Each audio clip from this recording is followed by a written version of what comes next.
Terkait golput ini, lebih tepatnya adalah memilih adalah hak warga negara, ya. Artinya adalah dimungkinkan bagi warga negara atau dibolehkan bagi warga negara untuk tidak melaksanakan haknya itu, ya. Dibolehkan bagi warga negara untuk tidak memilih, gitu. Itulah golput, gitu ya. Nah, golput selama ini memang selalu dilandasi oleh berbagai alasan, gitu ya. Di era Orde Baru, warga negara golput karena melihat bahwa pemilu di era Orde Baru itu sudah rekayasa saja. Jadi tidak ada gunanya juga ikut memilih.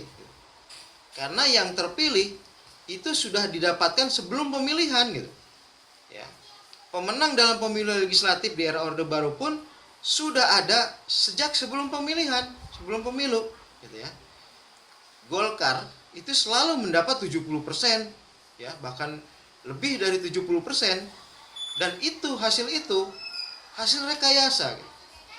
Nah, karena melihat rekayasa yang ada di dalam pemilu, makanya disebut sebagai pseudo demokrasi, demokrasi semu, demokrasi bohong-bohongan. Makanya kemudian muncul golongan putih, yaitu golput, yaitu orang-orang yang tidak mau lagi memilih karena alasan bahwa suaranya pasti akan dikhianati, gitu ya.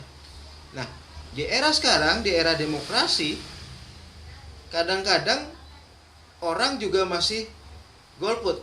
Artinya orang masih tidak memanfaatkan hak suaranya. Tentu dengan berbagai alasan, ya. Ada yang beralasan bahwa tidak ada calon yang layak dipilih.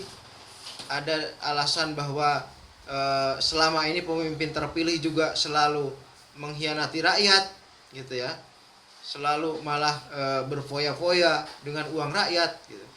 Ada juga yang tidak memilih karena masalah, ya saya mending ke pasar cari nafkah buat keluarga daripada datang ke TPS untuk memilih, yang jelas tidak ada dampak langsungnya bagi kehidupan pribadi saya. Ada juga yang begitu, gitu ya. Nah, di era reformasi seperti ini, golput itu apakah bermanfaat seperti di era otoriter dulu, di era Orde Baru? Kalau di era Orde Baru, golput itu suatu pilihan politik, suatu perlawanan, ya. Suatu bentuk perlawanan terhadap rezim yang membohongi, gitu.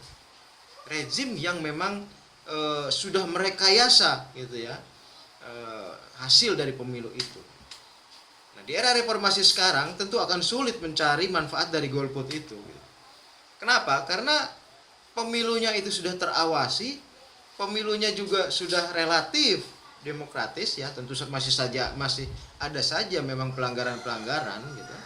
Nah, kalau tidak memilih di era kebebasan sekarang ini, maka yang terpilih adalah mereka yang dipilih oleh yang bukan kita, gitu ya. Kalau yang terpilih itu orang baik, oke, gitu.